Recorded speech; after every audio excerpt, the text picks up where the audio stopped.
আসসালামু আলাইকুম বন্ধুরা, সবাই কেমন আছেন? আমি খান জুবাইদ হোসেন, খানস গ্লোবাল থেকে আছি আপনাদের সাথে। আমি সেই 13 জানুয়ারি থেকে আজকে বোধহয় 2 ফেব্রুয়ারি এখনো পর্যন্ত বিছানায়। তো অনেক কষ্ট করে আজকে আসলাম অফিসে। তো দু একজন ভাইয়ের সাথেও দেখা হলো। জীবনের, ব্যবসার সব কিছুর কঠিন একটা সময় পার করতেছি, যে সময়টা আসলে আমার জীবনে প্রচণ্ড দরকার ছিল।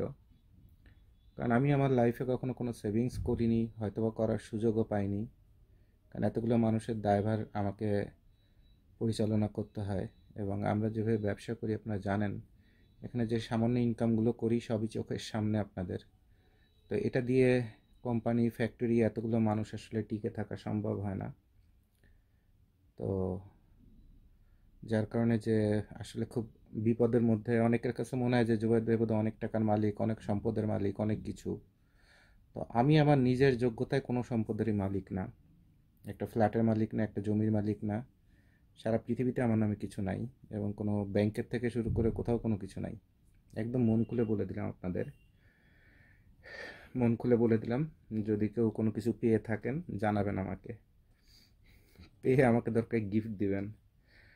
তো আমি সেই 13 তারিখের থেকে আসলে আমার হার্টটা, তো অনেক ডায়াবেটিক্স, লো প্রেশার, তারপর বুকের মধ্যে সিস্ট আছে, লিভারে প্লাস গল ব্লাডারে। তো যার কারণে যে এই ছোট্ট প্রবলেম, দেখতে অনেক ছোট বাট আমার জন্য খুব মারাত্মক হয়ে গেছে। সেটা হলো যে এটা এখনো পর্যন্ত সেলাইগুলো কাটে নাই। 2টা সেলাই কাটতে যেই আর সব থামায় দিছে, কারণ এখান থেকে প্রচুর পুজ টুজ আসতেছিল। তো এখন 5 তারিখ পর্যন্ত ডেট আছে, 5 তারিখে বোধহয় কাটবে। তো চেষ্টা করতেছি কিভাবে সুস্থ হওয়া যায়। এখনো এই জায়গা 3টা হাড্ডির মতো ফাটা আছে, এবং আজকে অফিসে এসে এমনি এই জায়গাটা ব্যথা পাইছি। এখানে এখন একটা হাড্ডি ভেঙে ভিতরে রয়ে গেছে। আর আসলে আমার ভিডিও তো মা বোনের থেকে শুরু করে সবাই দেখেন, যার কারণে অনেক কথা আসলে বলা যায় না। তো মা বোনরা যারা আছেন তারা একটু ভিডিওটা টেনে দেখেন, আর যারা ভাইরা আছেন তারা শুনেন। বাইকে অ্যাক্সিডেন্ট করলে আমাদের ছেলেদের যে মেজর যে প্রবলেমটা হয় সেটা হচ্ছে অ্যাবডোমেন প্রবলেম। তো আমার হিউজ পরিমাণ ব্লিডিং চলছে 2-3 দিন, যেটা আমি আগে সংকোচে অথবা অনেক কিছুতে বলি না। এবং কোমরে হাড়ে এত টান লাগছে, পায়ের হাঁটুগুলোর কর্নারগুলো ফেটে ফেটে যাওয়ার মতো অবস্থা।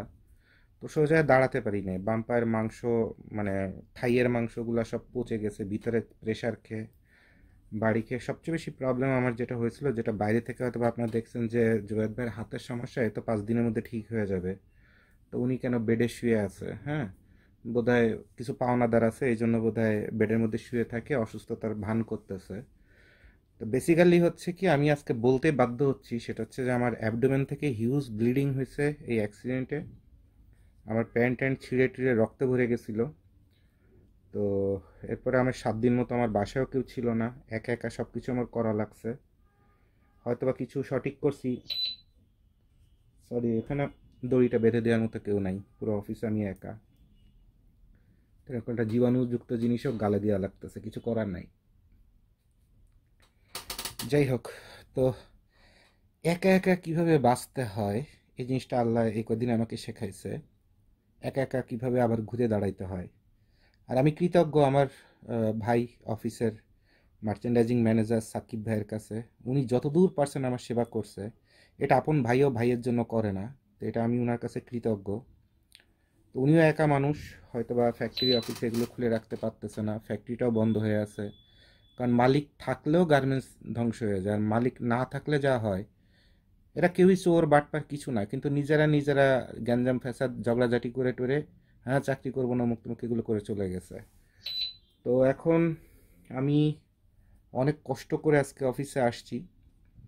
আমি টুকটাক অল্প অল্প হাঁটাহাঁটি করতে পারছি, একটুখানি হাঁটলে অথবা 20 মিনিট আধা ঘন্টা চেয়ারে বসলে আমার কোমরের ডান সাইড টাইড, মনে করেন যে, মানে কি হয়ে যায় একমাত্র আল্লাহ জানে।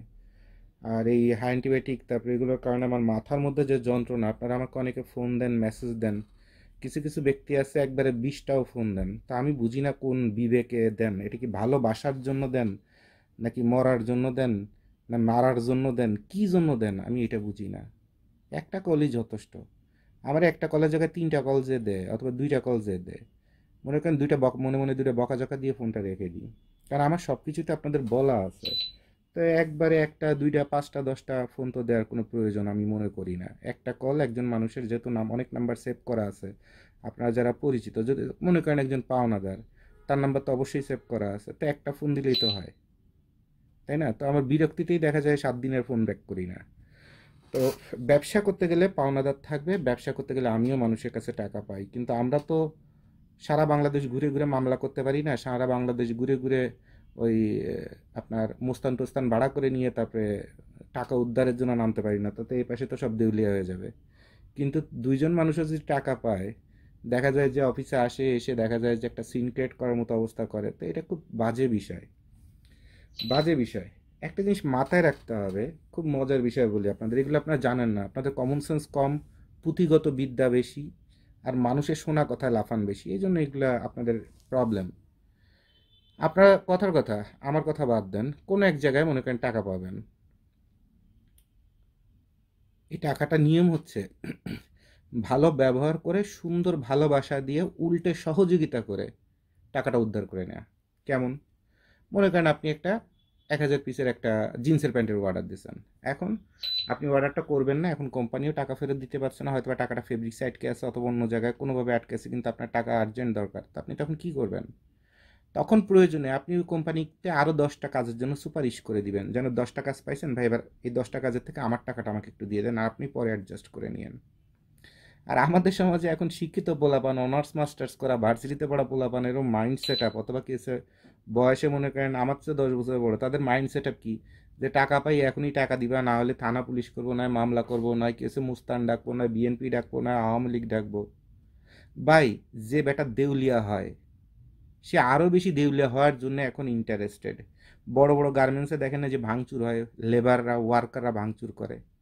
তো এই যে ওয়ার্কাররা ভাঙচুর করে, ওয়ার্কারও ভাঙচুর করে না, করে হচ্ছে বাইরের মুস্তানে, আর যারা ভাঙাড়ির ব্যবসা করে তারা। কারণ একটা ফ্যাক্টরি যদি ভাঙচুর হয়, ওই যত ভাঙাড়ি বেরোবে ভাঙাড়িগুলো ওই বেটা অল্পের মধ্যে কিনে নিবে, এই জন্য ও কয়টা স্থানীয় বস্তির পোলাপান নিয়ে আর ওই ওয়ার্কারদের না চায় দিয়ে ফ্যাক্টরি ভাঙার চেষ্টা করে। আর মালিক যদি শিয়ানা হয়, তাহলে মালিকও কিন্তু সেরকম একটা সুযোগ সুবিধা করতে পারে। কারণ বাংলাদেশে আপনি জানবেন, বাংলাদেশ এমন একটা রাষ্ট্র, এইখানে কেউ যদি ওই পাওনা টাকার জন্য যদি মারতে চান, উল্টে আপনার নামে কেসে অ্যাটেম্প টু মার্ডার মামলা হয়ে যাবে। টাকা তো পাবেন না, উল্টে আরও যা দিবেন ১৪ গোষ্ঠী শুদ্ধ বেঁচে দেওয়া লাগবে, ১২ বছর জেল খাটা লাগবে।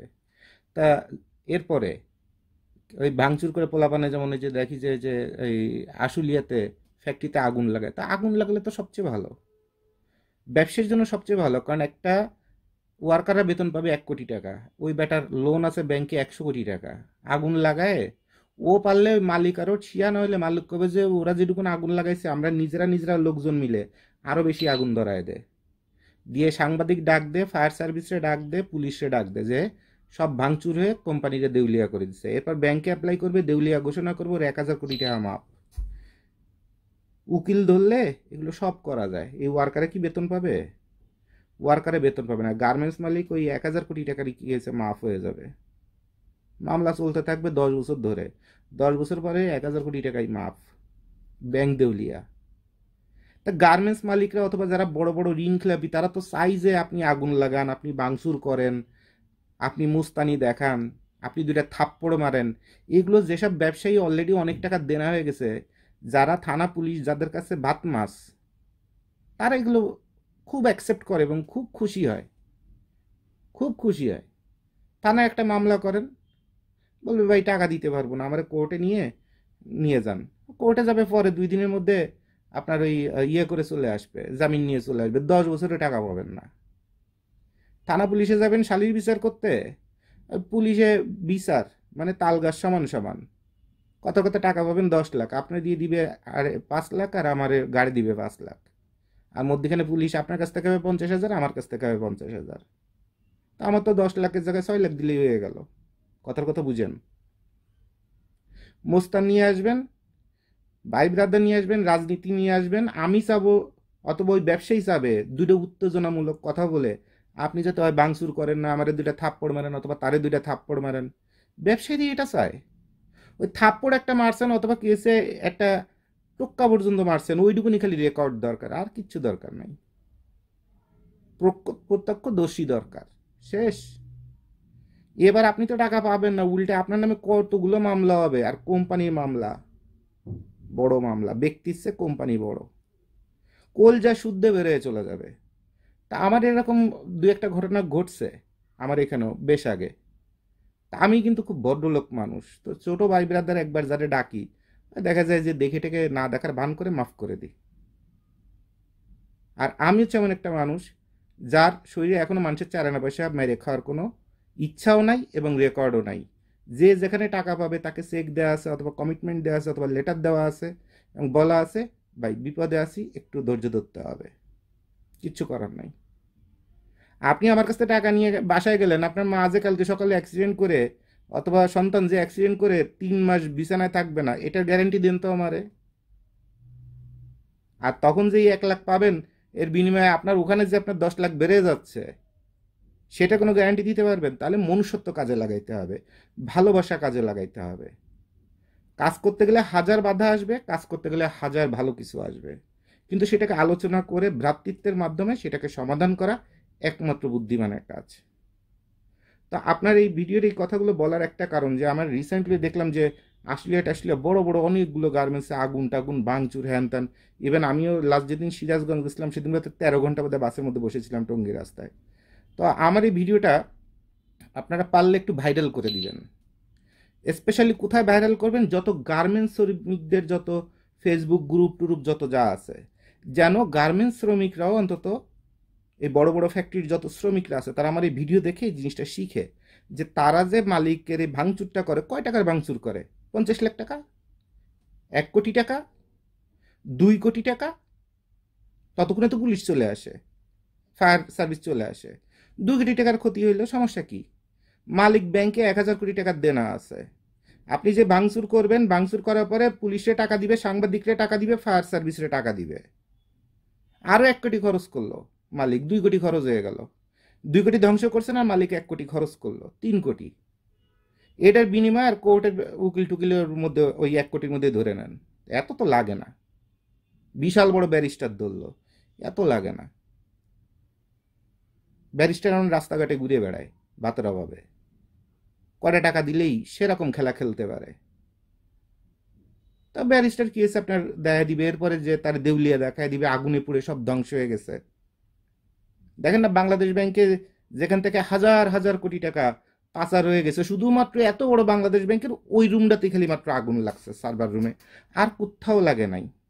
যার কারণে এত বছরও আইনের কোনো ধারা নাই যে ওটা বের করতে পারে, সুযোগ নাই। মানুষের আইন এভাবেই, অপরাধ করার সুযোগ আছে, আবার অপরাধ করে বের হয়ে যাওয়ারও সুযোগ আছে, আবার উকিলের অথবা ব্যারিস্টারের 2 হাত ভরে কামাই করার সুযোগ আছে। কথা বুঝতে পারছেন? এই জন্য আমাদের সমাজ, আমাদের পরিবেশ, আমাদের রাজনীতি, আমাদের রাষ্ট্র ব্যবস্থা, আমাদের ইয়াং জেনারেশনের শিক্ষা ব্যবস্থা, সহনশীলতা, তারপরে ইন্টারনেট ওপেনলি সব বাচ্চাদের হাতে লেখাপড়ার নামে, মোবাইল দেওয়ার নামে বাচ্চাদের মাইন্ড সেট আপ যেভাবে ডেভেলপ করে দেওয়া হয়েছে এবং এটাকে একদম ফ্রি জগৎ করে দেওয়া হয়েছে। একটা বাচ্চার এখন তো ফেসবুক টেসবুক এসব জায়গায় দেখেন ভাইরাল হওয়ার জন্য, একটা পেজরে ভাইরাল করার জন্য সবার ফার্স্ট ভিডিও দেয় একটা বেশ্যার ভিডিও, নয় একটা আপনার ওই পর্নোগ্রাফি ভিডিও, নয় একটা হিজড়ার ভিডিও দিয়ে পেজ ভিউ বাড়ায়। তো ওইটা যে একটা বাচ্চার কাছে যাবে না, কারণ ওখানে তো অ্যাড দেওয়া আছে আর্টিফিশিয়াল ইন্টেলিজেন্স দিয়ে। তো একটা ছোট একটা বাচ্চা, ক্লাস 1-এর বাচ্চা, সে পড়াশুনো করতেছিল, ক্লাস শেষ হয়ে গেছে, মা রান্নাঘরে থেকে বলছে পড় পড় পড়, দুষ্টামি করিস না। আর মা চিন্তা করছে বাচ্চার কাছে মোবাইল দিচ্ছি, যতক্ষণ রান্না বান্না করবো ততক্ষণ বাচ্চা ডিস্টার্ব করবে না। ওই বাচ্চা যে কি দেখতেছে আর ওই বাচ্চা যে কি হচ্ছে, আর এই বাচ্চাটা যখন 7, 8, 9-এ পড়বে, এখন তো আপনি রান্নাঘরের আধা ঘন্টার ডিস্টার্বটা আপনি কমাচ্ছেন অথবা থামাচ্ছেন। আর এইটা যে সে যখন 9, 10-এ উঠবে, এটা যে কোন লেভেলে চলে যাবে, ডিস্টার্ব যে কত রকমের হবে। এই যে জেনারেশনরা আন্দোলন করে, অমুক করে তমুক করে, এই জেনারেশনগুলো কয়দিন পরে যে বড় হবে, তখন সরকার বিপদে পড়বে না, সবার আগে বাবা মা বিপদে পড়বে, কারণ এই সন্তানগুলো কন্ট্রোলের বাইরে চলে যাবে।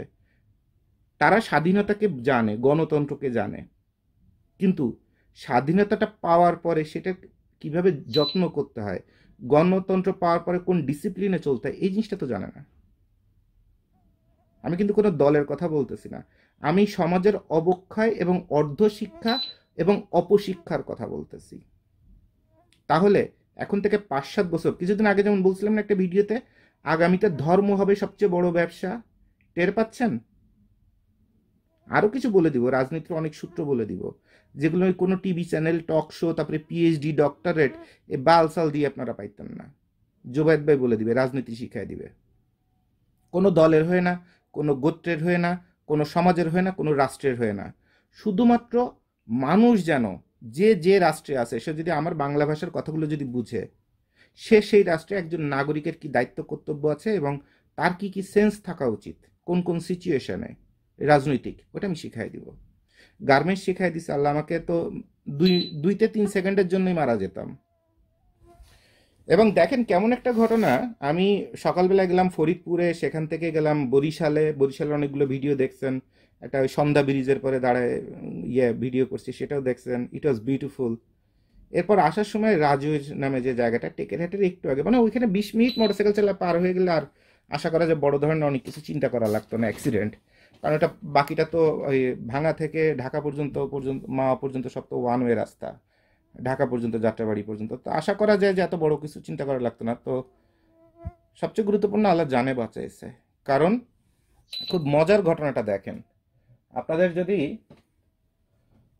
যদি এটা আমি বুঝাতে চাই, তাহলে আপনার খুব আফসোস করবেন, খুব আফসোস করবেন যে আমি কিন্তু ক্লাস 4-এর থেকে বাইক চালাই, আপনাদের বলে দিই, এবং খুব উল্টাপাল্টা বাইক চালাই, খুব উল্টাপাল্টা। আর তখন থেকে ওই ড্রাইভিং লাইসেন্স টাইসেন্স ছিল না, ওই যে সুচের ভয় ছিল অনেক, ব্লাড গ্রুপ চেক করবে, সুচ দিয়ে ব্লাড গ্রুপ চেক করতে হবে, এই জন্য জীবনে কোনোদিন ড্রাইভিং লাইসেন্স বানায়নি। তো ওই লাস্ট বোধহয় 2 বছর আগে বোধহয় বানাইছি, না 3 বছর আগে, সরি 4 বছর আগে। তা সেই ড্রাইভিং লাইসেন্স তো ওই স্মার্ট কার্ড পাইতে হইতে 3 বছর, এত উত্তরা এমন ঘুরাইছে বিআরটিএ। তো যাই হোক, একটা মজার জিনিস দেখেন। আচ্ছা, আমি আমার এই হাতের কারণে একটু বুঝতে যদি সমস্যা হয়, ক্ষমা সুন্দর দৃষ্টিতে দেখবেন। দেখেন মজার জায়গাটা, এইটা হচ্ছে লান্স হসপিটাল রাজওয়েজ, অর্থাৎ আপনার টেকেরহাটের একটু আগে, এটা লান্স হসপিটাল। এখন লান্স হসপিটালের সামনে এখানে একটা খালের মতো, বোধহয় সরকারি খালটাল, এরা এখানে আপনার বালি দিয়ে ভরাট করে এই রাস্তাটা তৈরি করছে। আচ্ছা, ঠিক এখানেই একটা টমটম অটো আছে, ওই যে নসিমন বলে, টমটম বলে, লোহা দিয়ে খুব সুন্দর করে ভ্যানের মতো করা, আর এর পিছনে আর একটা। আর এটা হলো রাস্তা, ঠিক আছে। আমি এই বরিশালের থেকে আসতেছি, একটু সামনে 10 মিনিট বাইকে গেলেই টেকেরহাট। এখন এখান থেকে বিশাল একটা আলো আসতেছে, অর্থাৎ ট্রাক বোঝা যাচ্ছে, বাসের আলো এত বেশি আলো হয় না। আর আমি আছি এখানে একটা বাসের ঠিক পিছনে। এখন এই বাসটা অ্যাকচুয়ালি ছিল এই পজিশনে, আর আমি ছিলাম এর পিছনে। তো বরিশালের বাসের সবচেয়ে সমস্যা কি, ইন্ডিকেটর দেয় না। যেমন এই যে দেখেন সরকার কত আইন বানাইছে না, সরকারের তো আইনের অভাব নাই, সড়ক নিয়ে কত আইন টাইন বানায়, সাংবাদিকরা মনে করেন যে মুখের থেকে থুতু মুতু বের করে ফেনা ফেনা করে ফেলাইছে। লাভের লাভ হয়েছে কি, একটা মামলা করলে পুলিশ পায় 60% টাকা, সরকার পায় 40% টাকা। আর হুজুররা যদি ওই 2 নম্বর কাগজ বানায় মসজিদের জন্য যদি আদায় করতে পারে, তা পুলিশ যে 2 নম্বর ওই রেকারিং এর বই বানায় তারপরে সেটাতে 1200 টাকা করে কামাই না করে, কামাই করে না, এটা কিন্তু আপনি বলতে পারবেন না। তা না হলে বাচ্চারা তো আর পুলিশদের মেরে ফেলতো না, অবশ্যই অপরাধী পুলিশরা। সারা রাষ্ট্রের কাছে অসংখ্য প্রমাণিত নিউজ আছে বলে আমি বলতেছি, তা নাহলে আমি বলতাম না। তাহলে অপরাধ করছে দীর্ঘদিন ধরে, যার কারণে তো বাচ্চারা পুলিশের পরে পর্যন্ত অসন্তুষ্ট, বাচ্চারা, শিশুরা, আর রাষ্ট্র থেকে শুরু করে সবাই তো অসন্তুষ্ট। তো দেখেন এত সড়ক আইন করা আছে, মিরপুরে একটা বাসের ইন্ডিকেটর দেখাইতে পারবেন? এখন আমরা যখন বাইক চালাই তখন এটা তো নিচের দিকে চোখ থাকে, 2 সাইডের দিকে চোখ থাকে, রাস্তার মধ্যে বড় বড় ম্যানহোল থাকে, ওই দিকে চোখ থাকে, কপালের পরে তো আর চোখ থাকে না। এখন চালাচ্ছি, বাস চলছে, হঠাৎ করে বাস দাঁড়ায় গেল, অ্যাকচুয়ালি হেডলাইট হচ্ছে তার উপরে, এরপর বাসটা ডাইনে যাবে না বায়ে যাবে, একটা ইন্ডিকেটর নাই। আপনি মিরপুর বলেন, ঢাকা শহরে যত বিহঙ্গ মিহঙ্গ 3 নম্বর, 7 নম্বর, 14 নম্বর, কত গাড়ি আছে, একটা গাড়ির মানে 95% গাড়ির কোনো ইন্ডিকেটর আপনি দেখাইতে পারবেন? পারবেন না তো। সরকার একটা বাচ্চাকে ক্লাসের মধ্যে প্র্যাকটিক্যালি রাস্তা পারাপারে সড়ক পারাপারের কোনো আইন অথবা নিয়ম অথবা একটা চটি বইও যদি পড়াইতো, ক্লাসের মধ্যে একটা প্র্যাকটিক্যাল যদি ক্লাস নিত বাচ্চাদের যে কিভাবে রাস্তা পার হবা এবং কখন তুমি চিন্তা করতেছো যে রাস্তাটা পার হওয়া নিরাপদ কিন্তু আসলে সেটা নিরাপদ না, এই টেকনিকটা যদি খালি বাচ্চাদের স্কুলে শিখাই দিত, তাহলে সড়ক কি পরিমাণ আপনার সেফ হইতো। কারণ একটা গাড়ির ড্রাইভার সামনে পরে যখন একটা খারাপ জিনিস পড়ে তখন ওইটাকে বাঁচাতে যে গাড়ি আর এক দিকে উঠায় দেয়। আপনি ড্রাইভার হলে আপনার মাইন্ডসেট বইতে থাকবে যে আইন বানাইছে তারা তো গাড়ি উঠাই দিবেন, সে সামনে পরে কিছু পড়লে সে গাড়ি আর এক দিকে দিয়ে দিবে। একটা সামনে একটা মহিলা পড়ুক, বোরকা এরম গুমটা দিয়ে রাস্তা পার হচ্ছে অন হইতে, ওই দিকে গাড়ি আসতেছে, সে ওইদিকে না তাকায় আরেক দিক তাকায় অথবা কোনো দিক না তাকায় দৌড় মারছে। এখন এই বোরকা পরা এই মহিলারে বাঁচাইতে গেলে ওই ড্রাইভার যে আইন মনে করেন যে সে আইনই বানাইছে বাংলাদেশের সচিব মন্ত্রী, সাথে আবার পুলিশের ডিআইজি মিআইজি কত কিছু ছিল, এরাই যদি গাড়িটা চালাইতে চায় এরাই সবার আগে মানুষটাকে বাঁচানোর জন্য গাড়িটা উঠাই দেবে। কিন্তু আইন কি হলো, যে মার্ডার করবে অথবা গাড়ি ওই বাইসেন্স কন্ট্রোল করতে না পারে মহিলাটা যদি মেরে দেয় তাহলে এ হচ্ছে হত্যা মামলার আসামি, এর ফাঁসি হবে। আইন এরকম হইল। কিন্তু ওই মহিলা যে রাস্তা না দেখে পার হতে গেল আর এই লোক যে ওই মহিলাকে বাঁচাতে গেল, যে উল্টে আরো 5 জনের গায়ে উঠাই দিল, এটা সঠিক তদন্ত মদন্ত কিছু হবে না, বরঞ্চ যে গাড়ির মালিক আছে তার ওই গাড়ি শুদ্ধ সরকার খেয়ে ফেলে দিবে, পুলিশে খেয়ে ফেলে দিবে। ওরকম সাইডে গাড়ি বেচেও কি হয়েছে মামলা উঠাইতে পারবে না। মানে একটা স্টুপিড মহিলা হতে পারে ধার্মিক রূপের অথবা যেভাবেই হোক না কেন, তাকে বাঁচাইতে যে একটা গাড়ির কোম্পানির মালিকের 4টে বাস কি হয়েছে থানা পুলিশ সাংবাদিক সবাই খেয়ে ফেলে দিছে। আর এই হচ্ছে আমাদের রাষ্ট্র। তো একটা বাসের ইন্ডিকেটর জ্বলে? তো বরিশাল হাইওয়েতে একটা বাস ঠিকমতো ইন্ডিকেটর দেয় না, একটা প্রাইভেট কার ঠিকমতো ইন্ডিকেটর দেয় না, সামান্য 10% প্রাইভেট কার বোধহয় ইন্ডিকেটর দেয়। এখন একটা ইন্ডিকেটর যখন না দিবে, ইন্ডিকেটর সিস্টেম কি হাইওয়েতে বোথ সাইডে ইন্ডিকেটর জ্বললে হ্যাজার্ড, মানে আপনি ডাইনেও যেন না বায়ো যেন না, দুই সাইডে না যে একদম সমান সমান চলতে থাকেন। ডান সাইডে ইন্ডিকেটর মানে অপোজিট সাইডে গাড়ি আসতেছে, বাম সাইডে ইন্ডিকেটর মতে বাম সাইডের থেকে ওভারটেক করেন না, কিছু একটা ওখানে আছে। তো ইন্ডিকেটরই যদি না দেয় তা আমি কি বুঝবো? রাত 2টার সময় 100-এর মতো স্পিড, সে কি করতেছে, এই বাসটা এখান থেকে যাচ্ছে, আমি বাসের পিছন পিছন, বাসটা হঠাৎ করেই মধ্যখানে চলে গেল, হঠাৎ করেই। হ্যাঁ, এই বাসটা একদম এর কাছাকাছি, যে বরিশালের বাসগুলো এরকম ঢেউ খেলার মতো খেলে, ওই যে দেখবেন ইউটিউবে ভিডিও ভিডিও করে কি কি বলি খেলা না ডালি খেলা না কি খেলা বলে, সে খেলে। এরকম একটা ঢেউ খেলে এরকম উঠে গেছে। তা আমি দেখতেছি এত রাতে গাড়িতে স্পিড, ও ঢেউ খেলতেছে, অপোজিটে তো বিশাল আলো, আমার রিস্কে যাওয়া দরকার, আমি সোজাই যেতে থাকি।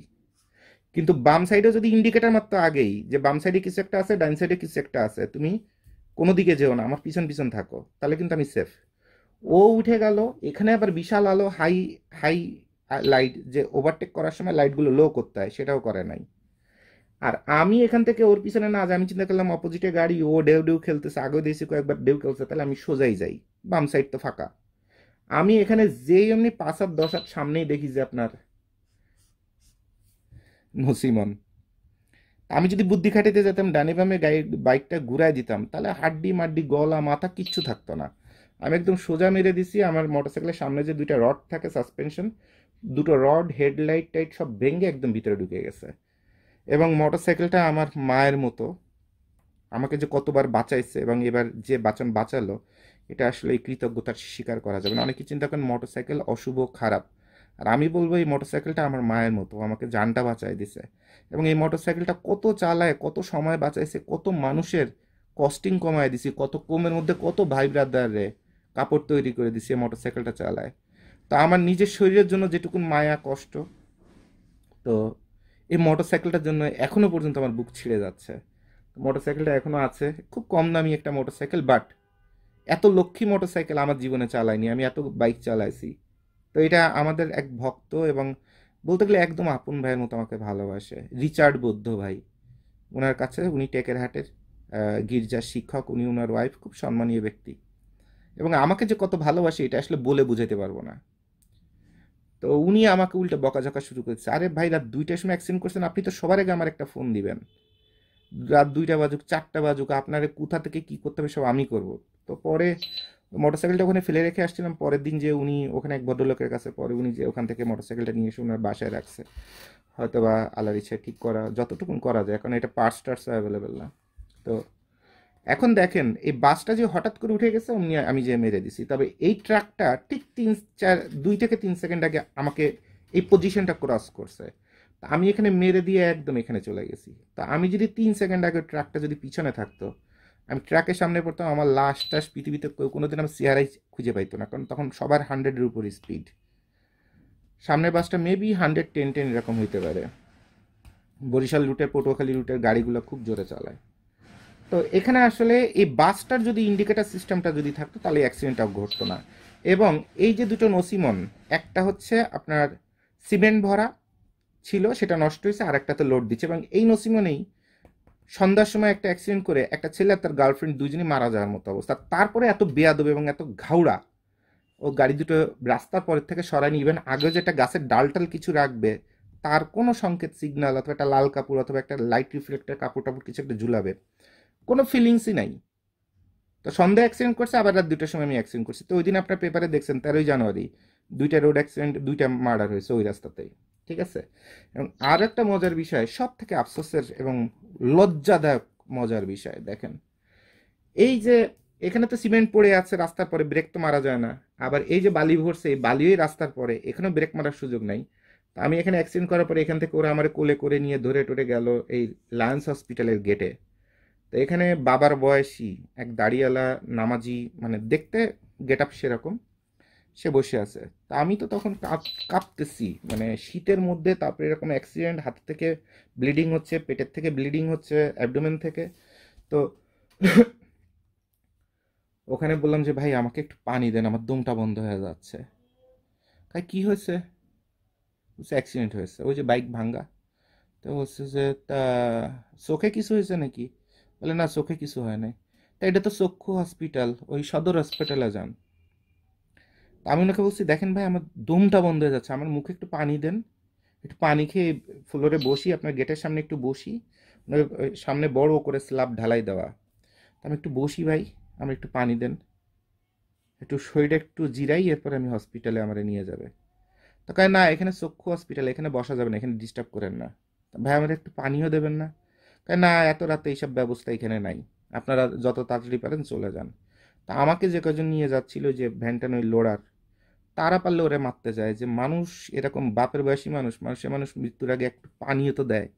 তা তুই তো বেটা এই যে নামাজি ব্যক্তি, তুই যে ধার্মিক ব্যক্তি, তুই যে একটা বাংলা মাদার চোদ খানকির বলা, এ বলে টলে মনে করেন ইচ্ছা মতো আমি পরে পারলে হাত জোর করে ওর মধ্যে সবাই হাত পাওয়া ধরছি, ভাই প্লিজ প্লিজ ওনার মাফ করেন, ওনার ভুল উনি একসময় বুঝতে পারবে, ওনাকে মাফ করেন, আমাকে দেখেন একটু সদর হসপিটাল নিতে পারেন কিনা, অথবা আশপাশে কোথাও পানি পান কিনা, যদি পাশে একটা ছোট কুয়ার মতো ছিল, বলছি ওটা যদি ডাস্টবিনে পানীয় হয়, মানুষের টয়লেটের পানি হয়, ওইখান থেকে একটা কাপড় নিংড়ে একটু পানি নিয়ে আসেন, এই পানি খাবো, মরে যাচ্ছি তৃষ্ণায়।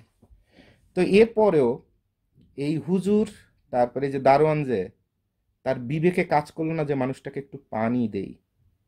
তা এই হচ্ছে আমাদের দেশের ধর্ম ধার্মিক বয়স্ক জ্ঞানী গুণী ব্যক্তির এই হচ্ছে অবস্থা।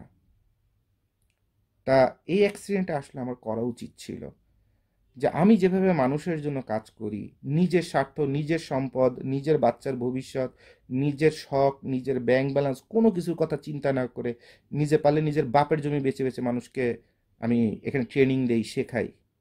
তো এরকম একটা স্যান্ডেলের বাড়ি আমার ব্রেনের মধ্যে দরকার ছিল, যে পৃথিবীতে মানুষ শব্দটা খুব কম আছে, সবাইকে মানুষ এবং আপন ভাবতে হয় না। এটা জানি, এত কিছু শিখে জানি, কিন্তু মানতে পারি না। হয়তো বা বাপের রক্ত এরকম ছিল, আমারও ছিল, পারি না। রক্তের মধ্যে ধারাটা থাকা লাগে, আমরা পারি না। এরপরে আমি হাত জোর করে ওখানে সবাইকে বলছি যে এই মুরব্বী মাইন্ড করেন না, মুরব্বীর সাথে ঝগড়াঝাটি করেন না, চলেন আমরা আমাদের মতো করে যাই। উনি বলে তাড়াতাড়ি সরেন, এই সামনে বিকেলবেলায় খুব কষ্ট করে জাট দিছি, আপনার এই রক্ত মক্ত পড়তেছে, তাড়াতাড়ি সরেন এই জায়গাতে। লাস্টে এবার উনারা বাঁচাই দেওয়ার পরে উনি আবার এই কথা বলে। তো এই হলো আমাদের শিক্ষা ব্যবস্থা, আমাদের সমাজ ব্যবস্থা, আমাদের মনুষ্যত্ব, আমাদের ভালোবাসা, আমাদের জ্ঞান। আর এই অসুস্থতা থাকা অবস্থায় কোনো একজন পুলিশ অফিসারেরও যে আচরণ আমি পাইছি, তাহলে যদি আমাকে বাঁচায় রাখে, ইনশাল্লাহ সব কিছুর উত্তর দিয়ে দিব খুব সুন্দরভাবে। জোবায়ের ভাই আগের মতো এত ভদ্র আর থাকবে না, কারণ সবই তো রেকর্ড থাকে। তো আমি একটু সুস্থ হয়ে দাঁড়াই। তো অনেক এই অসুস্থতার মধ্যে আমার পরে রাজনৈতিক চাপ বলেন, থানা পুলিশের চাপ বলেন, বিভিন্ন জায়গা থেকে বিভিন্ন চাপ আসছে, যেটা আমি নিজে না পাচ্ছি খাইতে, না পাচ্ছি বাথরুমে যেতে, না পাচ্ছি চলতে। এই যে কথা বলছি অলরেডি, কিন্তু আমি যে এতক্ষণ কথা বলছি এতক্ষণ আমার হাত পা সবকিছু কাঁপতেছে, মানে শরীর দুর্বল হয়ে আসতেছে, এবং আমি বেশি কিছুক্ষণ লোড নিতে পারি না এবং চিন্তা করতে পারি না, চোখ টোক সব ঘোলা হয়ে যায়। তো আমার হয়তো বা সেলাইটা কাটবে 5 ফেব্রুয়ারিতে, তারপরে তো সময় লাগবে এখনো। আর এইটার ভাব বুঝে বাকি সার্জারি টার্জারি এগুলো চিন্তা করবে। তো বাম হাত দিয়ে আসলে আমি কোনো কিছু করতে পারতেছি না। আর কোমরের এই অবস্থা, তো আপনাদের দোয়ায় সুস্থ হয়ে যাচ্ছি। হয়তো বা 10-15 দিন পরে আর অনেক সুস্থ হতে পারবো, আর একটু স্মুথলি হাঁটা চলাফেরা করতে পারবো। তা আমি এর মধ্যে চেষ্টা করব অফিসে আসার, আপনাদের কোনো ইমার্জেন্সি যাদের ওয়ার্ডার টোয়ার্ডারের বিষয় আছে সেটা।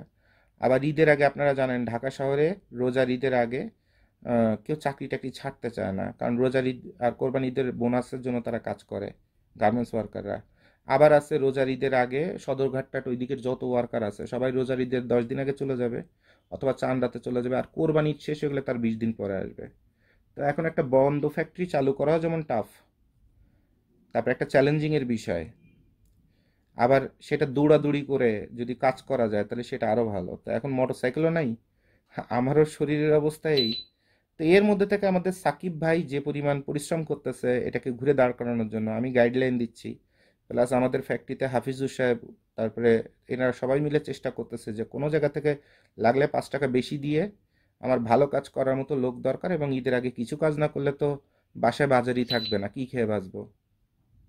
তো নিজের পেটের দায়ে তো কাজ করতে হবে, আর এটাই রিয়েলিটি। এবং একদম সত্যি কথা বলি, তো অনেকে অবাক হতে পারেন জুবাইর ভাই আপনার কোনো সেভিংস নাই। অ্যাকচুয়ালি গত 8 মাসে কত বড় বড় গার্মেন্টস ধ্বংস হয়ে গেছে, শত কোটি না হাজার কোটি টাকার। খালি বাংলাদেশে খবর নিয়ে দেখেন, জেনুইন খবর নিয়ে দেখেন।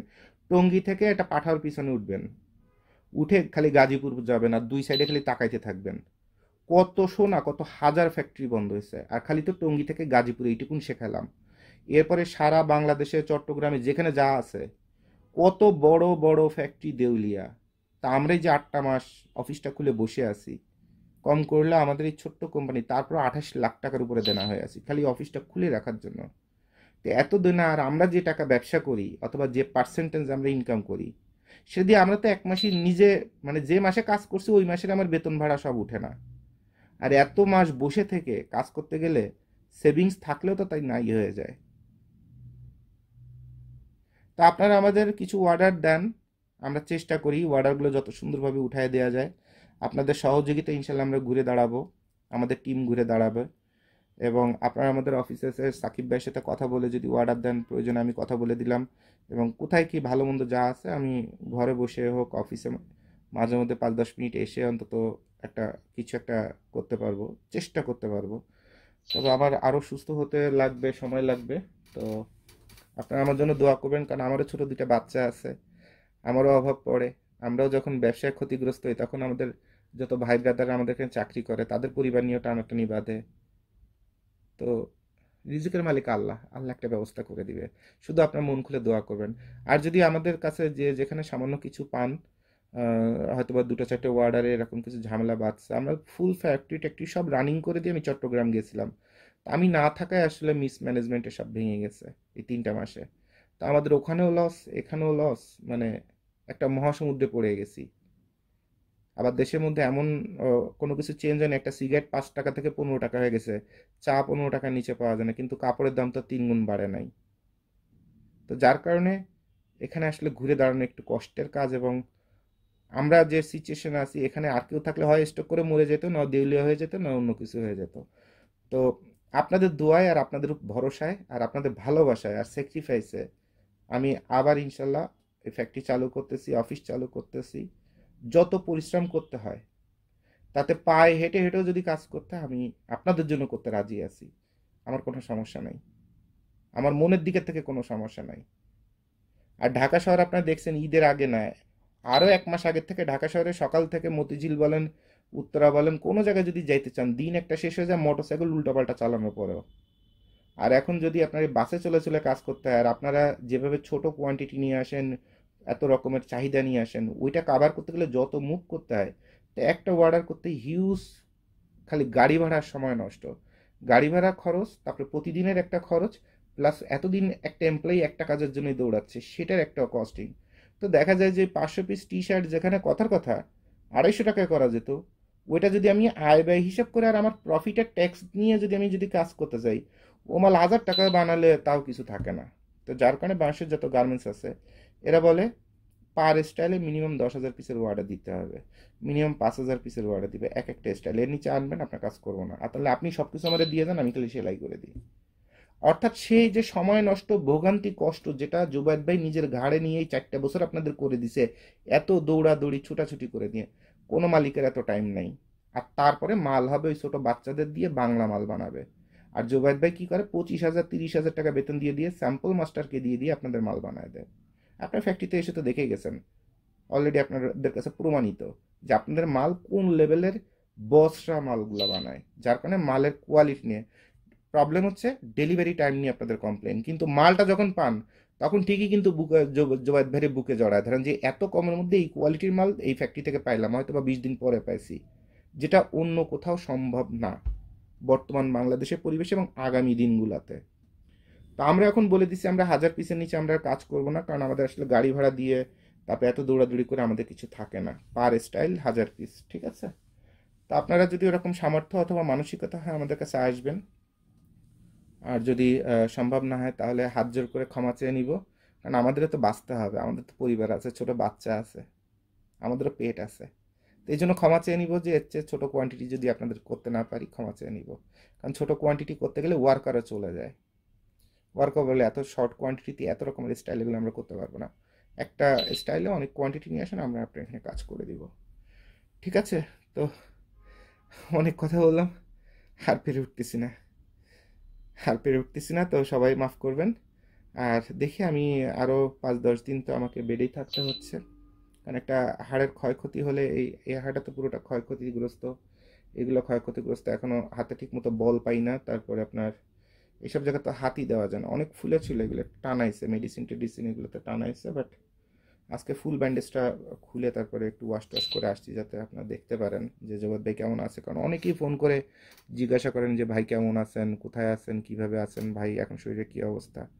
তো আসলে এত ফোন তো রিসিভ করতে পারি না, এই জন্য কষ্ট করে চলে আসলাম। আর এটা আমার রুজির জায়গা, আমার বাচ্চাদের রুজির জায়গা, অনেক দিন ধরে বেডে, একটা পয়সা ইনকাম নাই, তা আসলে খুব অমানবিক জীবন যাচ্ছে।